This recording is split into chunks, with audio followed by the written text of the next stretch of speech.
Someone who I assume is a big fan of the Boss Baby films wants to know, how would you make a speech bubble for a character that speaks disjointedly, like Jeff Goldblum, for example? This is actually a great chance to talk about lettering techniques, and the fundamental skill of layout and paneling to break up dialogue and give it realism. At first, I thought about transcribing a famous line or scene from one of the classic Goldblum films, but then I realized that he's at his most disjointedly Goldblum on talk show appearances, where he's allowed to be quite unhinged for longer periods of time. So let's take this very odd Conan appearance about cough drops and turn it into a lettering sequence.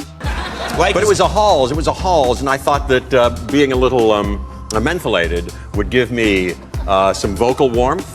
If you write out everything as just a block of text, you tend to use a lot of ellipses and commas to create the pauses. But the advantage of comics is the ability to isolate certain phrases or words in their own balloon, which means you can start to erase some of the punctuation to create a cleaner, more natural flow to the rambling, and even create the sense of longer pauses by increasing distance between individual balloons, such as a real moment of emphasis for the word mentholated. But so much of what makes Goldblum feel like Goldblum is his physicality as he speaks. The expressions, the hand gestures. So let's take some key moments from the sequence and make them into panels, exactly how I'd actually paste this sequence were it a page in a comic. It's fun to end some of the panels with an or to emphasize the awkwardness of those moments. And for the word mentholated, we can add additional emphasis by giving it its own panel. Now, if this were a real comic, you'd draw each of these panels, obviously. But the end result is a sequence that puts personality first, with dialogue supporting,